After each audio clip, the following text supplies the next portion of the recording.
जगह बनाइए।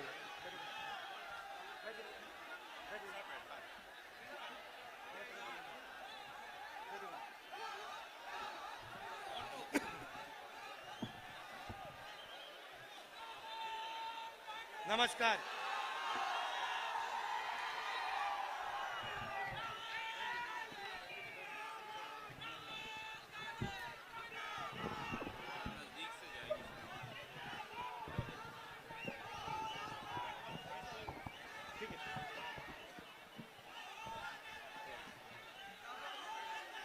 रणदीप सुरजेवाला जी,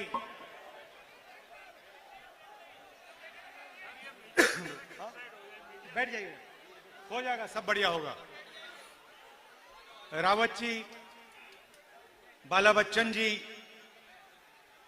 किराडे जी, राजन मंडलोई जी, मोन्यू सोलंकी जी, मक्खन सिंह सोलंकी जी, स्टेज पे कांग्रेस पार्टी के सब नेता, हमारे प्यारे कार्यकर्ता, भाइयों और बहनों, प्रेस के हमारे मित्रों, आप सबका यहां बहुत बहुत स्वागत, नमस्कार। जोश तो बहुत है भैया आप लोगों में।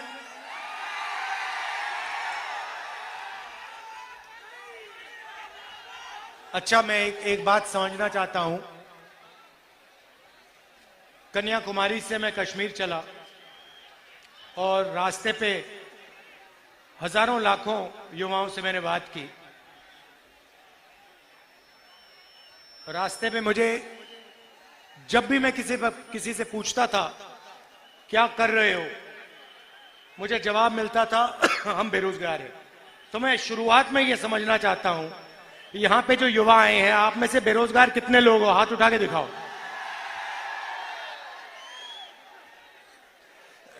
तो ये आपने जो हाथ देखे, ये बेरोजगारी के हाथ हैं। शिवराज चौहान, नरेंद्र मोदी जी वाली सरकार जो युवाओं के लिए करती है, उसका सबूत है। मध्य प्रदेश के किसी भी युवा से पूछो क्या करते हो, जवाब मिलेगा बेरोजगार है, कुछ नहीं करते। सही है, गलत है? भाइयों और बहनों, बेरोजगारी मध्य प्रदेश में क्यों है?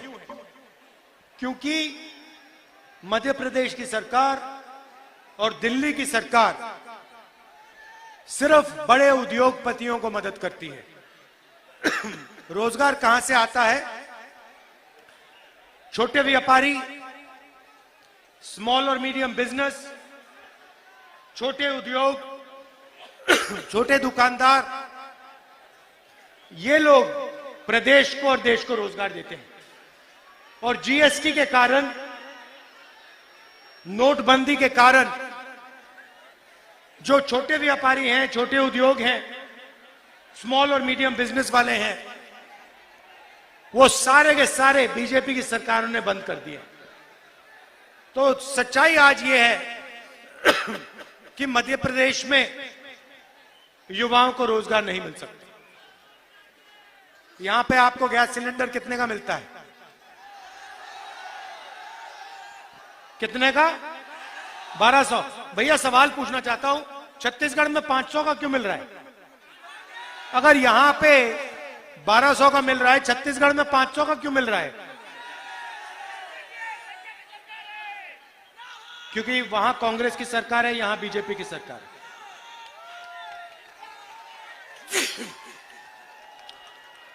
देखिए, कांग्रेस पार्टी की जो सरकारें होती हैं वो गरीबों के लिए काम करती हैं। अब देखिए, हमने यहां वायदा किया था, कि किसानों का कर्जा माफ होगा। जब हमारी सरकार आई थी, 25 लाख किसानों का हमने कर्जा माफ किया और बीजेपी के लोग इसको सह नहीं पाए। बीजेपी के लोग और उनके बड़े जो उद्योगपति मित्र थे, उन्होंने आपकी सरकार, कांग्रेस की सरकार, आपसे चोरी करके छीन ली। सही ना?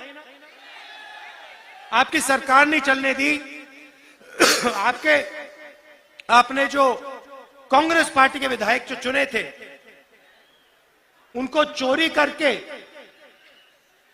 बीजेपी की सरकार उठा के ले गई और उन्हें यहां बीजेपी की सरकार बनाई। ये चोरी की सरकार है ना?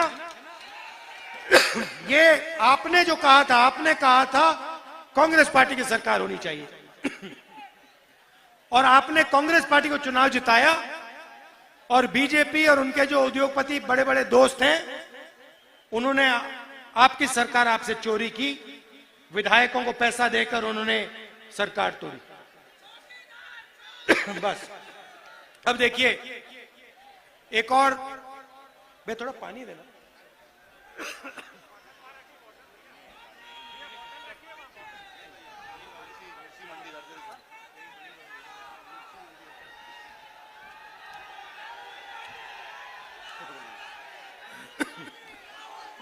एक और बात, आदिवासियों को, यहां आदिवासी भाई बहन हैं, देखो कितने हैं। अब आदिवासी को हम आदिवासी कहते हैं, कांग्रेस पार्टी के लोग हम आदिवासी कहते हैं, बीजेपी के लोग वनवासी कहते हैं। सुना आपने? या मुझे बताओ ये वनवासी और आदिवासी के बीच में फर्क क्या है? आप आदिवासी हो, आप कहते हो हम आदिवासी हैं, बीजेपी के लोग आपको वनवासी क्यों कहते हैं? ये भाइयों और बहनों, इन शब्दों में बहुत बड़ा फर्क है। आदिवासी शब्द का मतलब वो लोग जो हिंदुस्तान की जमीन के पहले और असली मालिक हैं।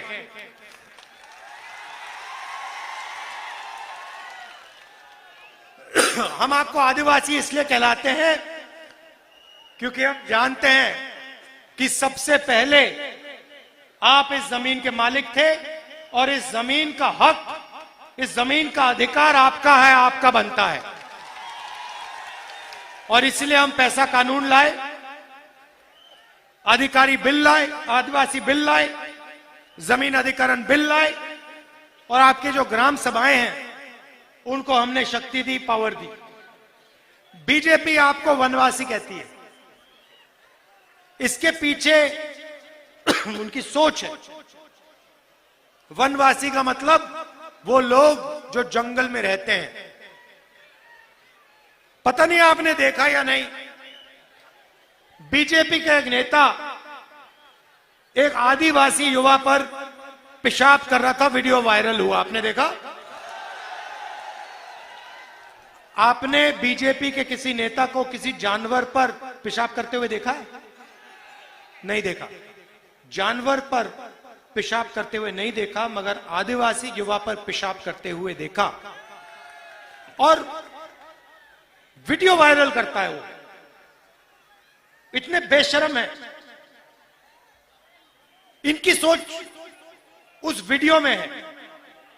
वो आपको वनवासी इसलिए कहते हैं क्योंकि वो चाहते हैं कि आप जंगल में रहो, जानवर जैसे जंगल में रहो। आप देख रहे हो आस्ते आस्ते जंगल कम होता जा रहा है।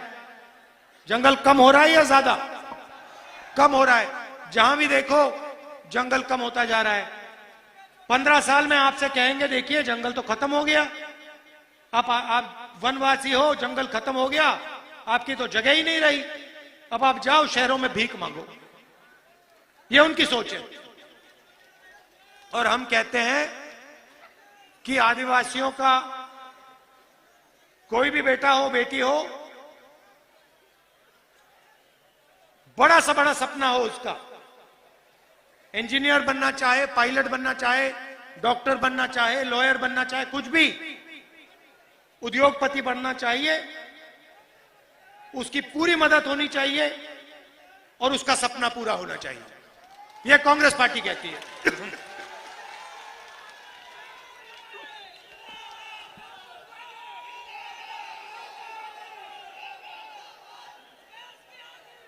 आपने सुना होगा, खासतौर से आदिवासियों से बीजेपी के नेता कहते हैं देखो हिंदी पढ़ो, अंग्रेजी मत पढ़ना। अंग्रेजी नहीं पढ़नी चाहिए, हिंदुस्तान में अंग्रेजी नहीं फैलनी चाहिए। इसके पीछे इनकी सोच है, ये चाहते हैं कि इनके बेटे, इनकी बेटियां अंग्रेजी पढ़ें और आदिवासी जो हैं उनके बच्चे अंग्रेजी ना पढ़ें। अब मैं ये नहीं कह रहा हूं कि हिंदी मत पढ़ो, हिंदी पढ़नी है, मगर हिंदी के साथ अंग्रेजी भी जरूरी है। क्यों? क्योंकि अगर आपको मध्य प्रदेश में काम करना है, मध्य प्रदेश में बात करनी है किसी से, उत्तर प्रदेश में आप जाना चाहते हो, उत्तर प्रदेश में बात करनी है किसी से, तो हिंदी चलेगी। मगर अगर आप देश के बाहर जाना चाहते हो, अगर आप कॉल सेंटर में काम करना चाहते हो, अगर आप इंजीनियर बनना चाहते हो, अगर आप डॉक्टर बनना चाहते हो, अगर आप विदेश जाना चाहते हो, अंग्रेजी चलेगी। तो हम चाहते हैं आदिवासी बच्चे हिंदी पढ़े मगर अंग्रेजी भी पढ़े, कि जो सपना दूसरे लोग देखते हैं वो सपना आदिवासी भी देख पाए। अब देखिए, छत्तीसगढ़ में चुनाव हो रहा है, यहां पे भैया आपको कपास के लिए क्या रेट मिलता है? 5,000 काफी है?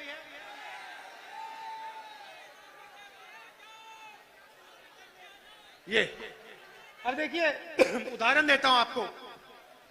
छत्तीसगढ़ में हमने जाके वायदा किया कि कर्जा माफ होगा और धान के लिए 2,500 रुपए प्रति क्विंटल मिलेगा। छत्तीसगढ़ में हमने किया और हमने ये वायदा किया और पूरा कर दिया उसको जाके।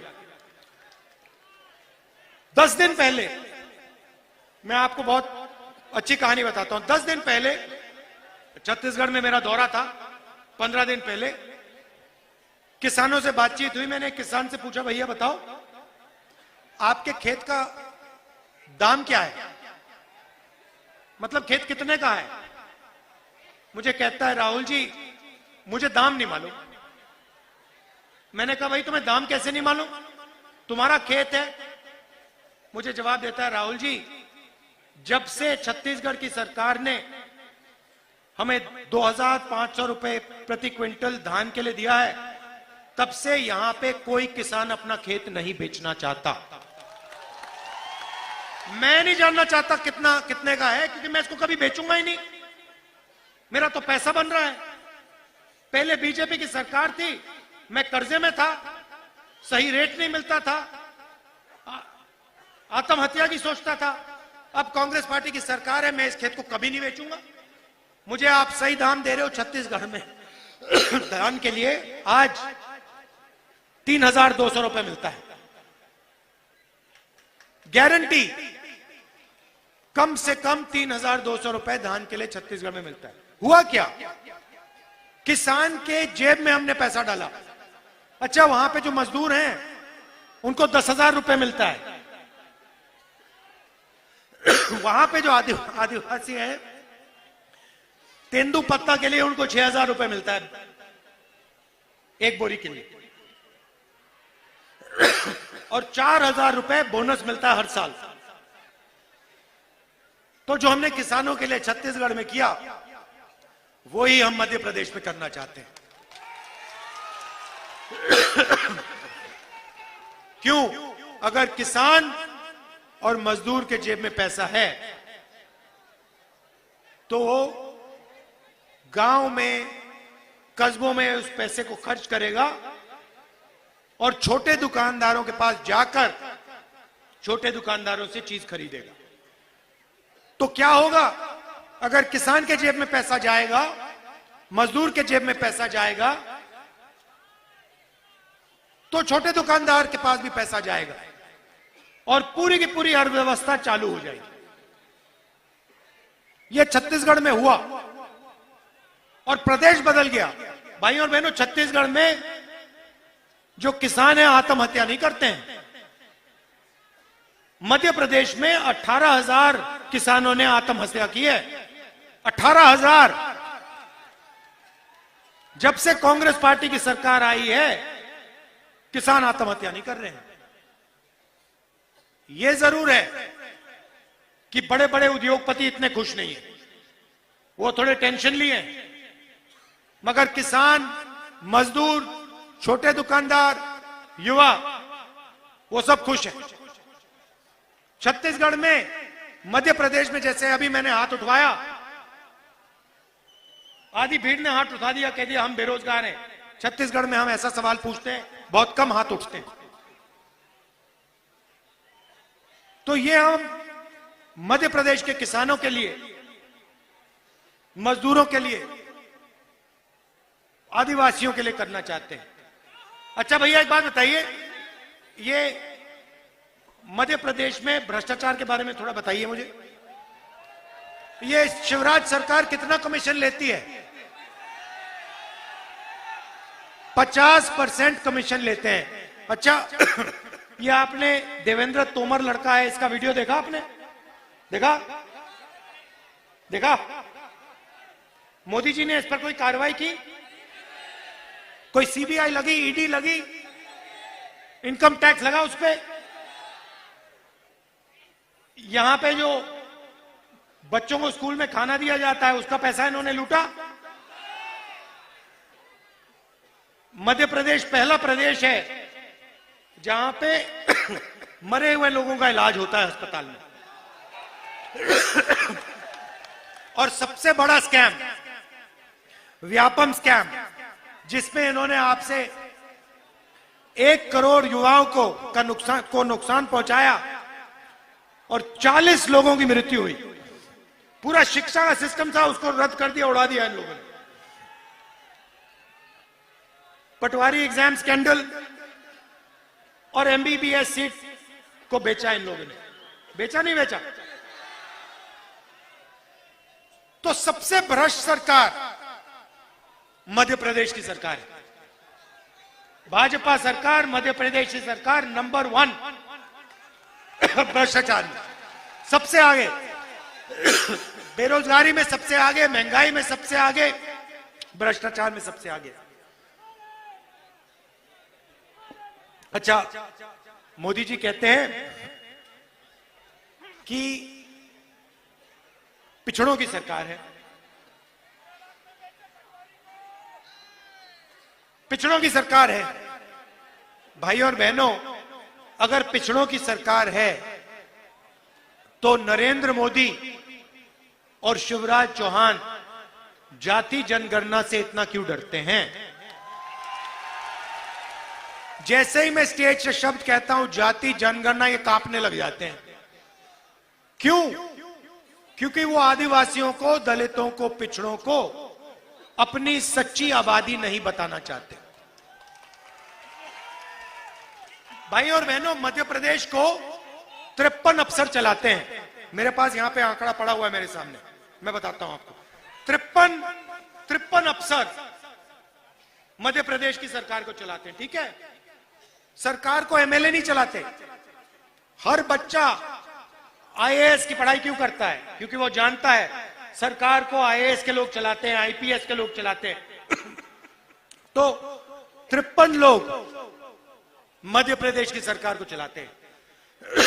ये जो अफसर हैं, मध्य प्रदेश का पूरा पैसा है, जो बजट का पैसा है, इसको बांटते हैं।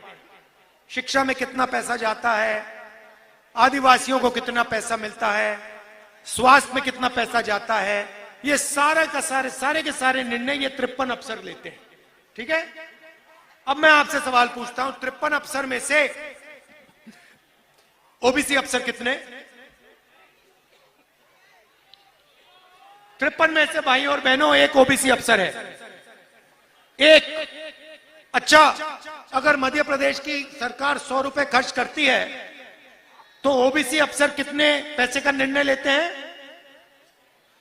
33 पैसे। मतलब अगर मध्य प्रदेश की सरकार का बजट 100 रुपए होता तो ओबीसी अफसर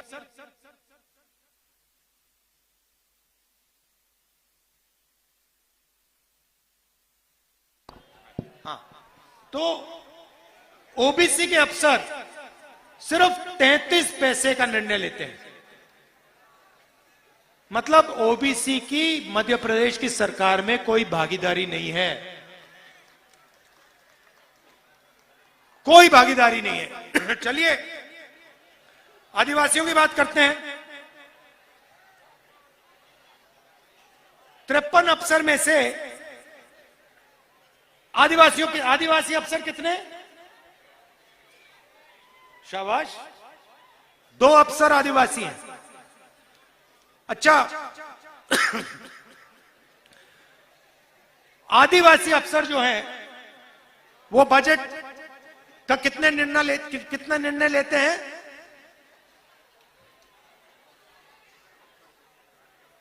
कितना? उससे भी कम। ये 70 पैसे कह रहे हैं, 70 पैसे भी नहीं। तो सच्चाई है भाई और बहनों कि मध्य प्रदेश की सरकार को ना ओबीसी चलाता है, ना दलित चलाता है, ना आदिवासी चलाता है। और यह सवाल मैंने उठाया है। मैं चाहता हूं कि जाति जनगणना हो जाए और पूरे देश को पता लग जाए इस देश में कितने दलित हैं, कितने आदिवासी हैं, कितने ओबीसी हैं। उसके बाद दलितों को, आदिवासियों को और पिछड़ों को सही भागीदारी मिलनी चाहिए। जितनी आबादी उतनी भागीदारी। आज मानना चाहते और आप नहीं। और ये जिस दिन जाति जनगणना हो गया और आंकड़े आ गए, उस दिन पिछड़ों, दलितों और आदिवासियों की नई तरीके से कहानी लिखी जाएगी हिंदुस्तान में। और जो आपका हक है वो आपको मिलेगा। बीजेपी में और मुझ में एक फर्क है, सबसे बड़ा इस चुनाव में सबसे बड़ा फर्क, वो नफरत फैलाते हैं। जहां भी जाते हैं एक जात को दूसरी जात से, एक धर्म को दूसरे धर्म से लड़ा देते हैं। मैं कहता हूं नफरत के बाजार में मोहब्बत की दुकान खोलनी है। अब भैया, अगर आदिवासियों को की भागीदारी नहीं होगी, अगर सरकार चलाने में पिछड़ों की आवाज नहीं होगी, दलितों की आवाज नहीं होगी, तो मोहब्बत की दुकान कैसे खुलेगी? कैसे खुलेगी? अगर आप लोग सरकार में शामिल ही नहीं हो, आपकी 50% आबादी आप शामिल ही नहीं हो, तो मोहब्बत की दुकान कहां से खुलेगी? खुल ही नहीं सकती। क्योंकि मोहब्बत की दुकान की नींव न्याय है। न्याय होना चाहिए, पिछड़ों को न्याय मिलना चाहिए, आदिवासियों को, दलितों को, जनरल को, सबको न्याय मिलना चाहिए। और आज अन्याय का हिंदुस्तान है। यहां पे 53 अफसर हैं, एक ओबीसी का है। 100 रुपए खर्च होते हैं, 33 पैसे ओबीसी अफसर खर्च करता है। इसीलिए मैं कहता हूं मोहब्बत की दुकान खोलनी है और सब वर्ग को न्याय मिलना चाहिए। हर वर्ग को न्याय मिलना चाहिए, कोई पीछे ना रहे। सारे किसानों को एक साथ मिलकर हिंदुस्तान को चलाना चाहिए। फायदा सबको होना चाहिए, 2-3 चुने हुए लोगों को नहीं। अदानी जी हिंदुस्तान के एयरपोर्ट ले गए, पोर्ट्स ले गए, हर बिजनेस में उनका हाथ है। हर व्यापार में आपको अदानी जी दिखेंगे। मगर अगर यहां एक युवा है जो कोई सपना देख रहा है, आपका नाम क्या है? हाँ, आप नहीं, जो लाल शर्ट वाले, हाँ, गुलाबी शर्ट वाले आप, हाँ हाँ भाई आप, हाँ हाँ, श्रीमान, दीवान। मगर अगर दीवान छोटा बिजनेस खोलना चाहे, अदानी जी के बेटे के लिए बैंक के सारे दरवाजे खुल जाएंगे। लाखों करोड़ रुपए, 14 लाख करोड़ हिंदुस्तान के 3, 4, 5 सबसे बड़े उद्योगपतियों का नरेंद्र मोदी जी ने माफ किया। भैया आपका कितना कर्जा माफ किया? दीवान जी, नरेंद्र मोदी ने आपका कितना कर्जा माफ किया? 1 रुपया नहीं किया। आप अगर बैंक के पास जाओगे, कहोगे भैया मैं बिजनेस चालू करना चाहता हूं, आपको कहेंगे भैया आप अदानी के बेटे नहीं हो, परे हो जाओ, आपको 1 पैसा नहीं मिलेगा। यह हिंदुस्तान की सच्चाई है। 100, 200, 300 लोग हैं, उनके लिए सारे बैंक के दरवाजे खुले हैं, लाल कालीन लग जाता है। और हमारे युवा जाते हैं, कहते भैया मैं व्यापार करना चाहता हूं, मैं छोटी सी कंपनी चलाना चाहता हूं, कहते नहीं, दीवान जैसे लड़कों को 1 रुपया नहीं देंगे। क्यों? आपने क्या गलती की? आप में क्या कमी है? आदिवासी के बेटियों में क्या कमी है? कोई कमी नहीं है। तो ये हमें बदलाव लाना है। ये 2-3 लोगों का हिंदुस्तान नहीं है, ये करोड़ों लोगों का हिंदुस्तान है और इसमें सबको भागीदारी मिलनी चाहिए। तो ये मैं आपसे कहने आया था। एक चीज की गारंटी मैं आपको दे रहा हूं, मध्य प्रदेश में सरकार आएगी, यहां पे जाति जनगणना शुरू हो जाएगी, दिल्ली में सरकार आएगी, जाति जनगणना शुरू हो जाएगी और हम ओबीसी वर्ग को, दलित